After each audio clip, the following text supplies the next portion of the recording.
Well, hello, everybody. Welcome. So glad that you are a part of our study. And today we're going to be talking about neighboring, how we reach out to the people around us and make an impact on their lives.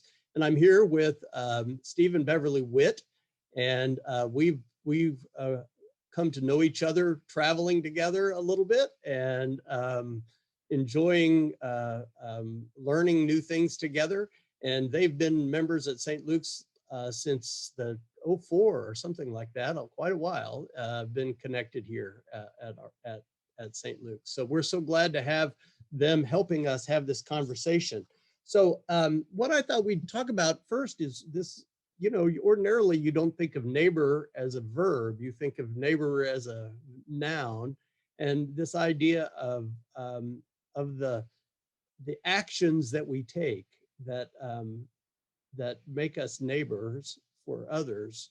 And I'm just curious as to how you all have found yourself in positions to act as neighbors to others. Can you share with us some of the stories where you've been able to make an impact on others through just acting as their neighbors? I was kind of the go-to caregiver in my family.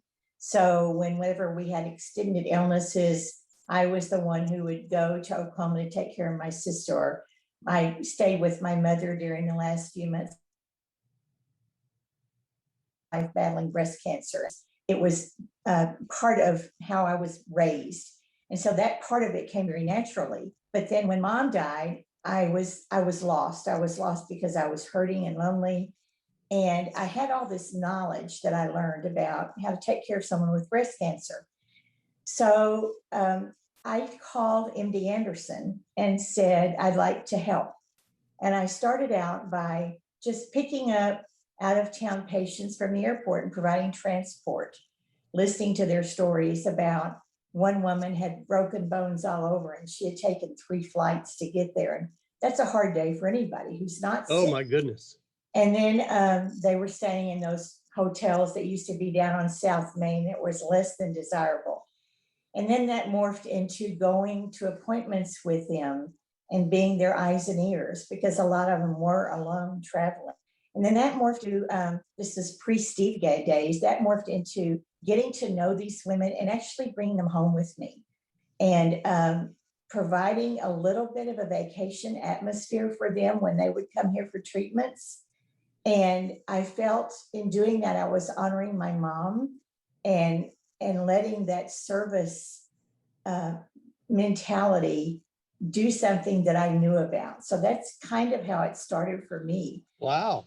So you didn't know these people from Adam. I mean, these were just complete strangers that that had a need, and you then sought to meet that need. I mean, it was that simple. Right. Wow. And once it started and word spread, there was no lack of phone calls. We have this woman coming in from Jackson. We have this woman coming in from Louisiana. So it took on a life of itself, and was able to do that for several years. And it was hard, but it was so gratifying. And I've always believed that when you help other people, it's the best way to help get yourself through tough situations. Because I actually got more of it out of it than I think they ever did, just to be able to do something. Yeah, but it strikes me that that's the kind of thing that there would be this sort of barrier of, well, boy, that sounds like such a good idea to do something like that, but I don't know, never mind. I mean, what I mean? It's just like, it sounds so good in theory, but then when you try and actualize it, and just for you to take that first step to say, okay, I'm going to call MD Anderson and see how I can help. And they were able to get you moving to that. Yeah, it was an amazing time. Wow.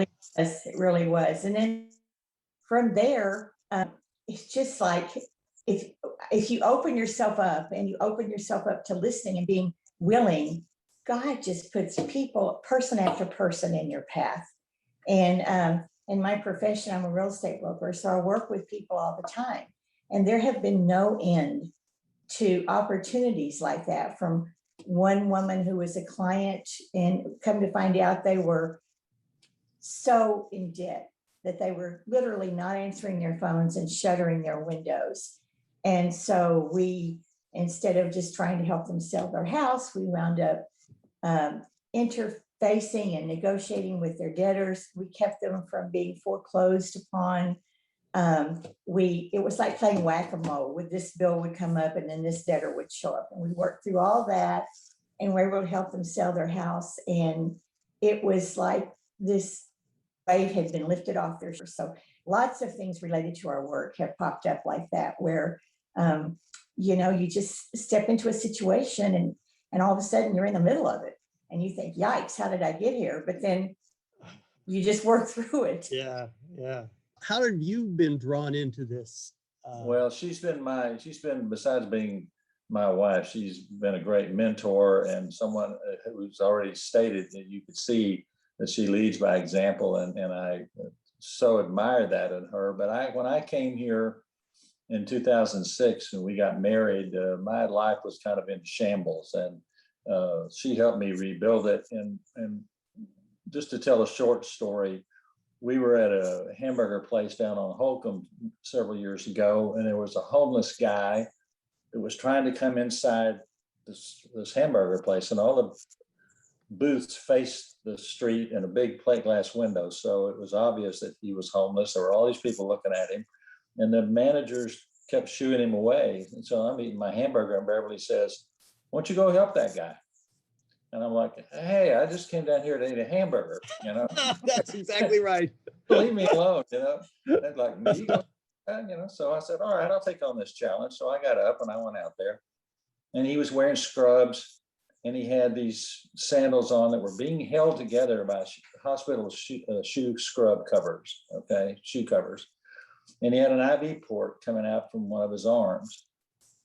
And I said, "Are you hungry? What's your name?" He said, "It was Carl." And I said, "Are you hungry?" And he said, "Yeah." And I'm really worried about all these people watching me. It's like, I got to do this right kind of mentality. I still wasn't where I needed to be. And then he said, "Yeah, I'm hungry. I went over to KFC and the McDonald's, but they were closed." And I said, "Closed? How long ago was this?" He said, "About an hour ago." And I said, "They weren't closed an hour ago." And he says, "No, you don't understand. I mean, their dumpsters were locked." And it was like something just came over me. I'll never forget this. And it was all of a sudden, he was mine. And I was going to take care of this guy. And I didn't care what those people inside thought.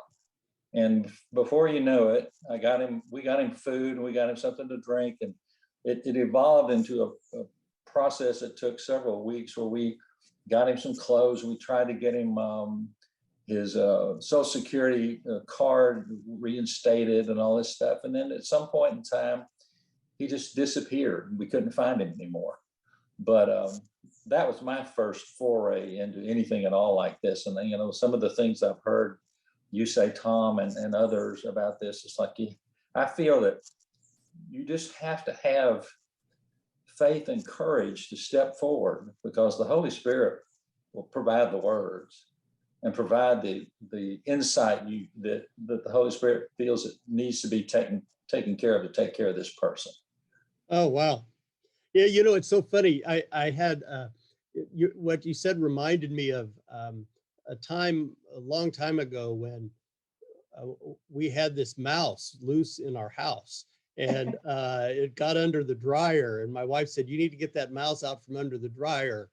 And we'd had mouse traps and mouse poison and all that sort of thing. And then she said, "But you got to let him go outside."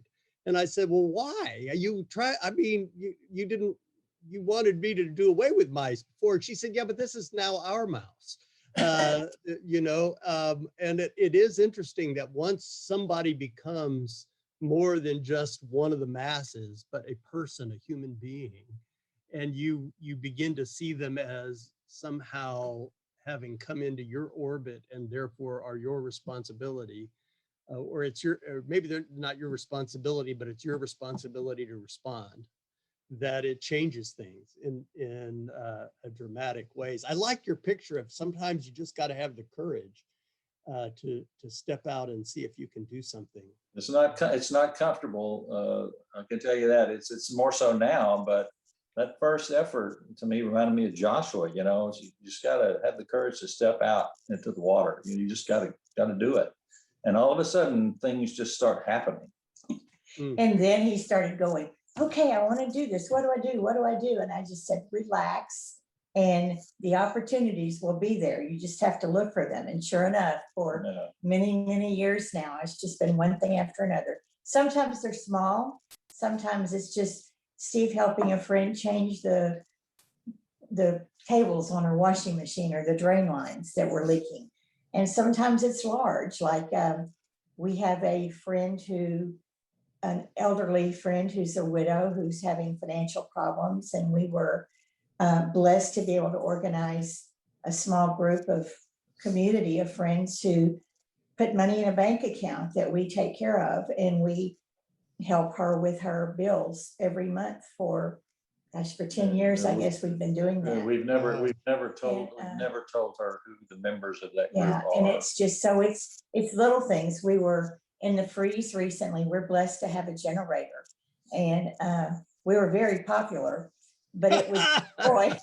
It was joy because neighbors, people that we didn't even know very well, would come and have a hot meal or charge their phone or take a nap, and it was really fun. You know, you got to know people, and it turned out to be a really good experience. Yeah.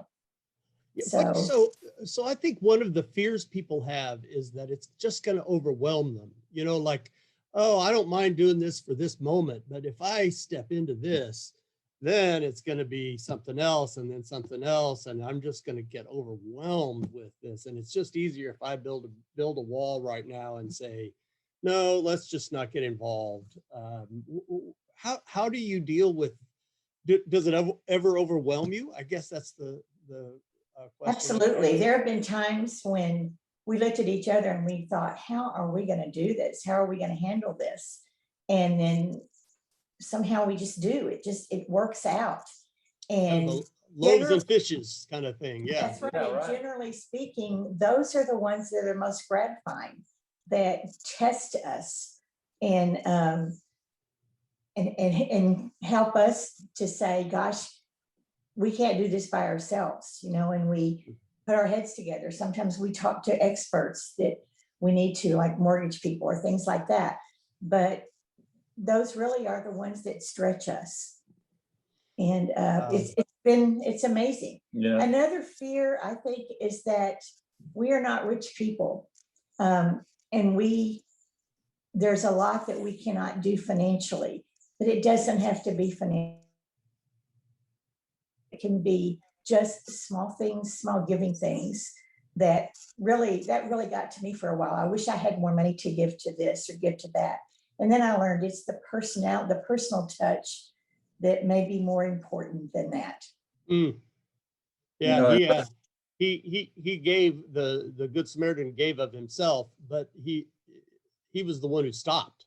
I mean, that's the main thing. He was the one who stopped and saw the guy as a human being. Yeah.